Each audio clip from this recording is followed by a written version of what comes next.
Halo teman-teman, tadi saya baru baca satu quote menarik. If you can't beat fear, do it scared. Wow, ini benar-benar satu quote yang sangat menarik. Kalau kamu nggak bisa ngalahin ketakutan dan rasa takut, udah lakuin aja sambil ketakutan. Yang ini kita pengen singgung malam hari ini. Oke teman-teman, ini halo semuanya.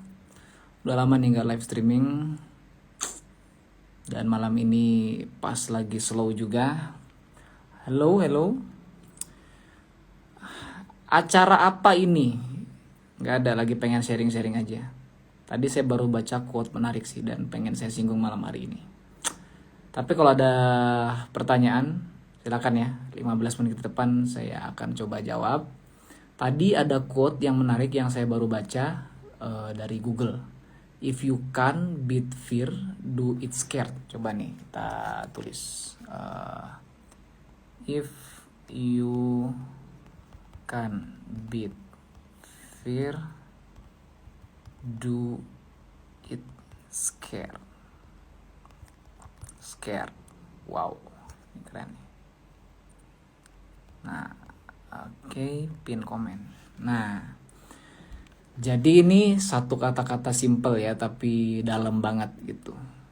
Karena seringkali kita dibatasi tindakan, kita membatasi diri karena ada rasa takut. Ngelakuin sesuatu, punya goals, punya dreams, rencana. Tapi karena kita takut ini, takut itu, kejadian itu, akhirnya kita nunggu kapan kita berani. Nah, dan seringkali itu nggak berani-berani. Makanya ini satu quote yang dalam banget. Kalau emang takut ya udah lakuin aja sambil ketakutan. Kayak kita masuk rumah horor, rumah hantu atau nonton film horor, kita ketakutan dengan apa yang kita tonton, tapi ya kita nonton gitu ya. Oke, hello semuanya yang baru-baru masuk nih, banyak sekali ya. Sampai jam berapa nih? Sampai saya capek. Oke, hello teman-teman yang baru masuk. Halo juga. Madura hadir. Wow ya. Insya Allah Jumat malam saya meluncur ke Madura. Ya, nanti kita ketemu di Madura nih. Oke. Katanya mau hadir. Yes, betul. 25 ngisi event di Pamekasan Madura insya Allah. Sampai ketemu di sana. Tunggu di Madura. Iya, sampai ketemu di Madura. Oke. Siap. Blitar. Oke, ini sepertinya nggak ada pertanyaan yang saya buka tadi ya, jadi nggak ada. Sinyalmu elek, iya. Piye itu? Pengen dibagusin ini. Oke, ya sampai ketemu di Madura teman-teman di Madura.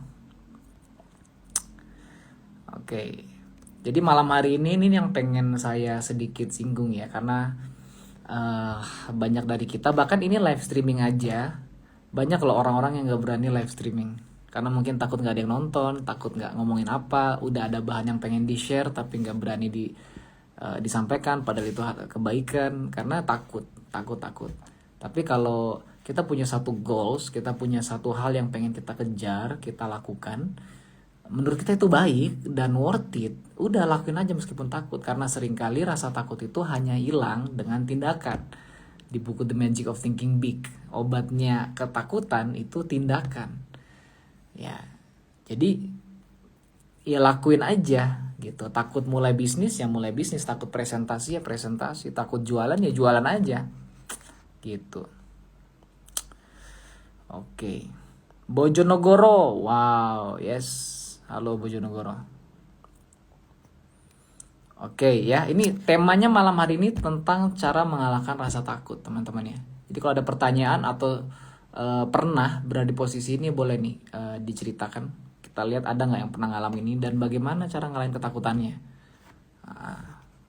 Madura menunggu, oke. Acara apa? Apa yang malam ini, apa yang di Madura? Kalau Madura seminar. malam ini ya live streaming. Ya. Oke. Yes. Kalau ada teman-teman yang mau nanya silakan ya, tulis aja nih. Soalnya kalau banyak beberapa yang nanya-nanya di DM, agak susah gitu dibahasakan dengan ketik ya, lebih bisa diomongin. Malas juga kan ngetik. Jadi mending kita ini mending diomongin di sini. Oke. Kemarin tuh ada yang nanya sama saya di DM itu. Aduh, saya lupa pertanyaannya, saya mau buka ini bisa nggak ya? Aduh, nggak bisa. Tapi nggak masalah ini. Oke. Seminar apa? Ya seminar. Seminar bisnis. Awas nanya bisnis apa. Ya, kalau free silakan hadir tanggal 25 di Madura Pamekasan. Kalau nggak kosong atau jauh ya nggak perlu datang ya. Jadi sesuatu yang kita benci itu yang kita butuhkan ya Mas. Wow. Sesuatu yang kita benci itu yang kita butuhkan. Ya ini terlalu generalisir ya. Bisa jadi tapi. Bisa jadi. Banten, halo Banten. Cara berpikir positif. Dipaksain. Karena otak kita tuh unik. Ini unik ya. Otak kita nih kalau bicara hal negatif itu autopilot. Maksudnya kita nggak usah ajarin hal negatif, dia tuh langsung otomatis negatif. Ya misalnya kita pengen ngelakuin sesuatu nih, takut gitu. Oh misalnya kita pengen mulai bisnis misalnya. Oh nanti kalau rugi gimana? Nanti kalau nggak laku gimana? Nanti kalau ada yang nolak gimana? Nanti kalau ini gimana? Dan sebenarnya pemikiran negatif-negatif itu adalah kayak sinyal bahwa otak kita memang berfungsi dengan baik. Karena otak kita didesain itu bukan otak kita tuh didesain untuk bertahan hidup, survive. Jadi memastikan kita tetap hidup. Sedangkan ada hal-hal mungkin yang bagi kita tuh kayak menakutkan. Misalnya kita pengen mulai bisnis nanti kita keluar modal bangkrut, tiba-tiba dikejar debt collector, kita stres, pusing dan lain-lain. Nah itu kan yang stimulus yang keluar dari otak kita, dan itu tandanya otak kita sehat. Ya jadi overthinking kadang itu tandanya otak sehat, karena otaknya bekerja dengan baik, membuat kita selalu ada dalam hal yang nyaman, yang melindungi kita dari kematian, dari kesulitan. Masalahnya untuk berhasil dan sukses itu lawan kata dari nyaman gitu. Ya, jadi kita harus melakukan hal-hal yang tidak pernah kita lakukan sebelumnya, dan itu menakutkan. Jadi bagi teman-teman yang sering takut melakukan ini itu selamat, itu otaknya sehat, berarti otak Anda sehat walafiat, mantap. Tapi harus Anda sadari, otak kita ini didesain untuk survive, not for success. Untuk sukses kita harus melewati batasan-batasan mental dan batasan-batasan fisik. Atlet binaraga itu berkali-kali badannya pegel dan sakit setiap hari karena angkat beban. Saya pernah dulu ikut pencak silat ketika sekolah. Itu beberapa tahun saya ikut pencak silat. Setiap ada pentas seni kita latihan, dan itu badan pegel-pegel, badan biru-biru. Tapi perlu kita lakukan hal tidak menyenangkan ini untuk bisa memberikan performance yang terbaik. Nah, kalau nggak dilakukan sering kita menakutkan gitu. Dan setelah dilakukan ternyata tidak semenakutkan itu. Artinya apa? Kita harus mengenalkan otak kita ini sama realitas baru dengan tindakan yang kita ambil. Kita harus tunjukkan sama otak kita bahwa itu tidak berbahaya. Memulai bisnis tidak berbahaya, presentasi tidak berbahaya, bahkan ditolak itu tidak berbahaya. Dengan apa ya dilakuin. Dan ternyata stimulus yang menakutkan tadi, ternyata tidak menakutkan. Akhirnya masuk ke folder baru. Ini folder tidak menakutkan. Gitu. Kadang rasa takut bisa membuat kita ragu bergerak. Of course, selalu. Ya. Dan ini kata-kata yang menarik dari Fraser Brook. Katanya dia itu, saya lupa kata-katanya. Kata-katanya, the less you do, the more you think. The more you think, the more you doubt. The more you doubt, the less you do. Nah, semakin dikit kita melakukan, semakin banyak waktu untuk berpikir. Banyak berpikir, banyak ragu. Banyak ragu, sedikit tindakan. Jadi itu circle-nya. sedikit melakukan, banyak mikir, banyak mikir, banyak ragu, sedikit melakukan, muter-muter situ aja. Sebaliknya, the more you do, the less you think, the less you think, the less you doubt, the less you doubt, the more you do. Banyak melakukan, sedikit mikir, sedikit ragu, akhirnya banyak actionnya. Itu circle-nya, kuncinya di situ aja. Jadi gimana caranya untuk menghilangkan rasa takut? Hilangkan pikirannya dulu. Gimana cara ngilangin pikiran? Ya udah, lakuin aja. Jadi karena semakin kita takut, semakin banyak alternatif atau fakta-fakta yang muncul di pikiran kita, dan otak kita tuh berusaha. Misalnya kita takut nih, karena kita ada hal-hal yang mungkin kita belum pernah coba. Otak kita munculnya ya gitu-gitu semua. Fakta-fakta mengerikan yang membuat kita semakin ragu. Jadi kalau kita ragu, obatnya lakuin. Karena the more you do, the less you think. Kalau kita lakuin kan makin gak sempat buat mikir. Gak sempat mikir, gak sempat ragu. Ada sebuah cerita tentang seorang raja ya, yang ngadain sayembara. Pokoknya dia nyari jenderal-jenderal, pendekar-pendekar terbaik di seluruh negerinya untuk dinikahkan sama putrinya yang cantik. Tapi syaratnya satu. Dia bikin sayembara untuk melewati sebuah sungai yang cukup luas yang dipenuhi dengan buaya. Siapapun yang bisa melewati sungai ini akan menjadi putra mahkota lah. Menikah dengan putri yang cantik. Dikumpulkan semuanya, para pendekar-pendekar dan pada berkumpul. Gak ada yang berani. Kenapa? Itu sungainya luas dan banyak sekali buayanya yang di situ. Orang cuma nonton-nonton doang sambil nunggu siapa nih yang berani nih. 1 menit, 2 menit, gak ada yang belum berani. Orang masih mikir gimana solusinya biar ngelewatin buaya-buaya ini. Tapi semakin dipikir semakin menakutkan gitu, karena buayanya buas banget. 1 jam, 2 jam, tiba-tiba ada suara di pojok ujung sungai. Jebur, ada orang kecebur, orang kaget, semua pandangan menuju ke sana. Akhirnya orang kecebur tadi, dia sambil ketakutan tuh renang, entah gimana caranya, pokoknya dia sampai di seberang sungai. Semua orang tuh applause, bangga, wow, kagum sama orang yang bisa ngelewatin sungai yang penuh dengan buaya ini. Ngos-ngosan, banyak orang bertanya-tanya. Gila lu bro, kok bisa beraninya ngelewatin sungai? Akhirnya orang ini jawabannya cukup menakjubkan. Ketika dia ditanya seperti itu, dia cuma bilang sambil ngos-ngosan gitu kan. Wait, bentar. Tadi siapa yang dorong saya? Ini kayak cerita jokes atau humor ya. Cuman seringkali kita tuh harus dipaksa atau didorong untuk bisa melewati ketakutan-ketakutan kita. Dan ternyata ketakutan kita tidak semenyeramkan itu. Ya. Kang bisa share change momennya. Lagi ngerasa stuck aja. I have no change moment. Ya. Gak ada satu momen yang ngerubah hidup saya itu. Ada sih beberapa, ngelihat termotivasi, terinspirasi dengan orang. Satu momen yang buat saya oke, saya harus berjuang. Tapi satu hal yang kita selalu terinspirasi dari cerita-cerita sukses seseorang, sebuah sosok yang gila, karena satu momen itu dia hidupnya berubah. Padahal karena satu kejatuhan yang membuat dia tuh terpuruk dan akhirnya dia bangkit. Seringkali kita pengen aplikasikan ini dalam kehidupan kita, tapi terlalu menakutkan karena itu ngeri banget. Padahal kita gak butuh hal seperti itu. Kita cuma butuh harus memutuskan kapan kita pengen berubah. Karena bermimpi itu gampang. Tapi banyak orang tidak sadar untuk mencapai impian itu butuh sebuah kelayakan. Kita harus melewati berbagai proses perubahan dan metamorfosis sampai menjadi pribadi yang layak untuk impian kita capai.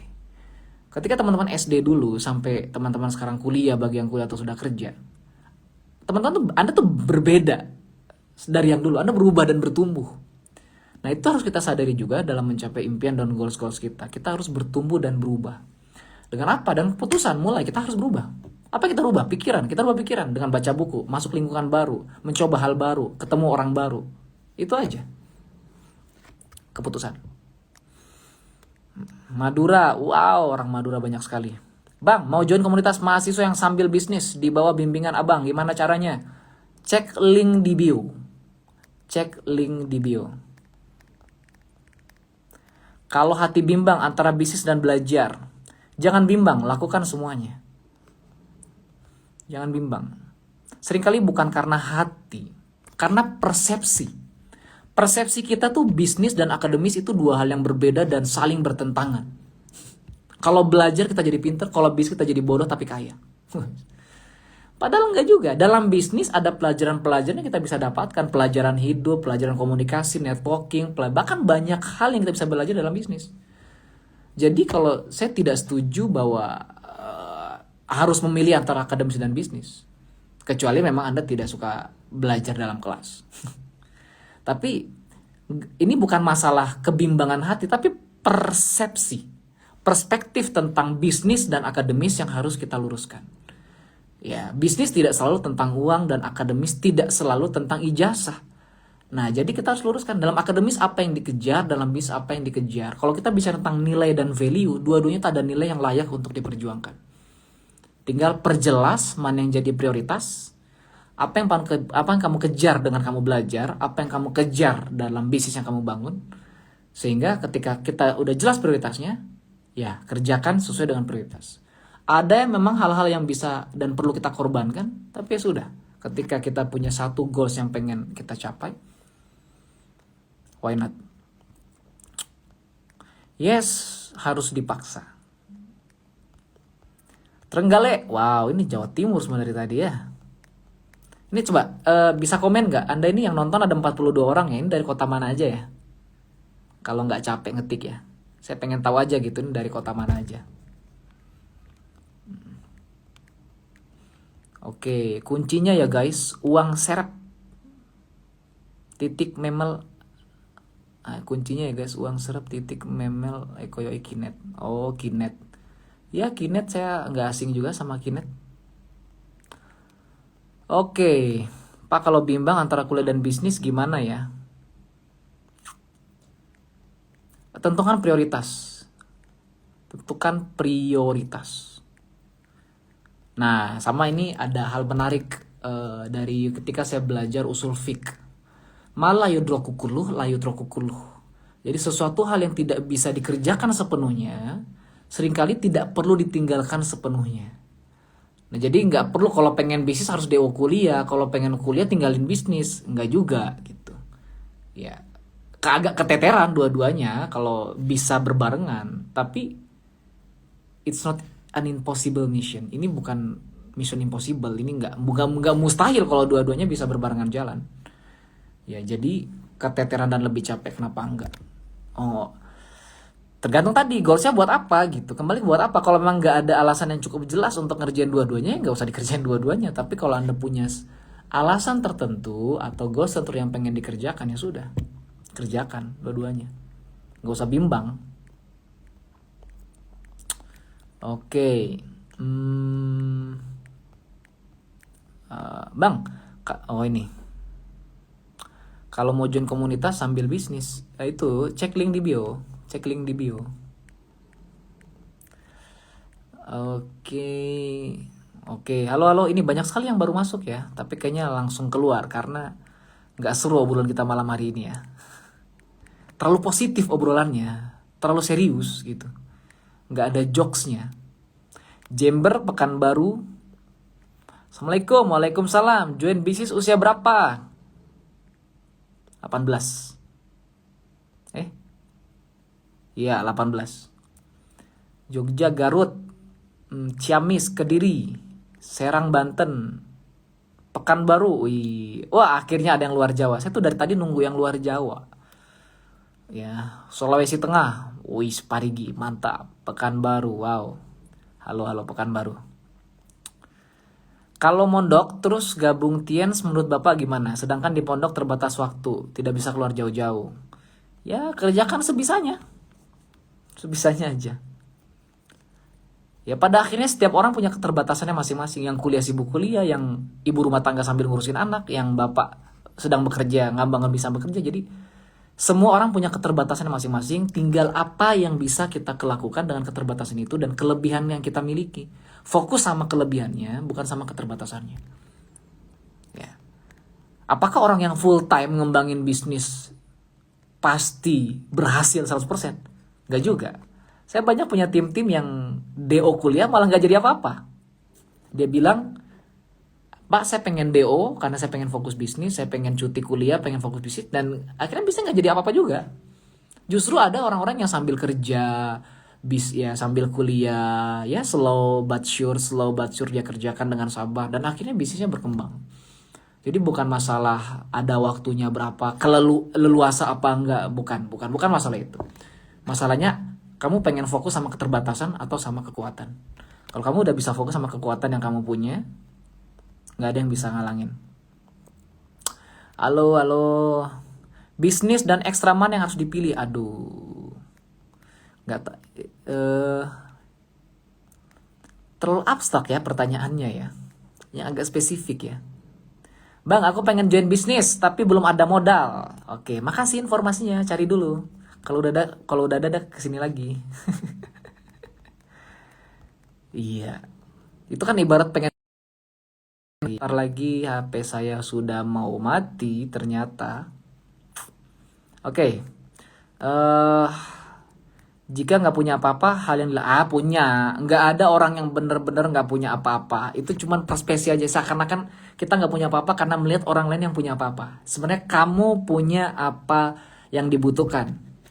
You've got what it takes. Ya, punya kok. Punya tangan, punya mulut, punya telinga, punya pikiran, punya HP yang bisa live streaming. Punya. Cuman menurut kamu ini tidak terlalu berguna. Kenapa gak berguna? Karena kamu mikir gak berguna. Tapi kalau hal ini kamu manfaatkan, tiap hari live streaming, bikin konten, cari customer, buka market baru, tawarin produk, itu udah punya segalanya, bro. Kalau mentor gak ngasih jalan keluar, cari sendiri. Banyak informasi di Google, di YouTube, ada audio podcast gitu. Bukan tugas mentor suruh kita mencari solusi, tugas kita mencari solusi. Mentor cuma mengarahkan. Dan mentor manusia biasa, nggak ada yang sempurna. Ada mentor yang baru mencoba, ada mentor yang berpengalaman, dan setiap orang, jangan cari ini deh, jangan landaskan keberhasilan kita berdasarkan orang lain, dan jangan salahkan kegagalan kita karena orang lain. Semua ada di tangan kita. Orang lain hanya mensupport, tapi semua tergantung dari diri kita. Doa ya, biar sukses. Amin. Jangan seperti saya lah, harus lebih dong. Harus lebih. Ya Pak, baru nonton. Aku ada modal, bisa apa yang cocok Bang? Bisnis yang langsung dikerjain. Coba aja, apa ada bisa ada cobain. Tapi kalau mau mitra sama saya, cek link di bio. Tapi kalau mau coba bisnis yang lain gak masalah. Coba aja, gagal ya coba lagi. Enak banget ya ngomongnya ya. Udah kayak modalnya unlimited aja. Cerita awal join bisnis yang bikin galau. Ini nanti next. Suatu saat kita bakal cerita-cerita.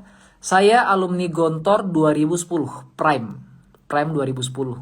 Saya satu angkatan sama Ustadz Faizar. Bedanya beliau terkenal, saya tidak. Tips biar gak gampang menyerah. Sering bergaul dengan orang-orang yang selalu semangat. Jangan bergaul dengan orang-orang yang gampang ngedown. Oke, teman-teman.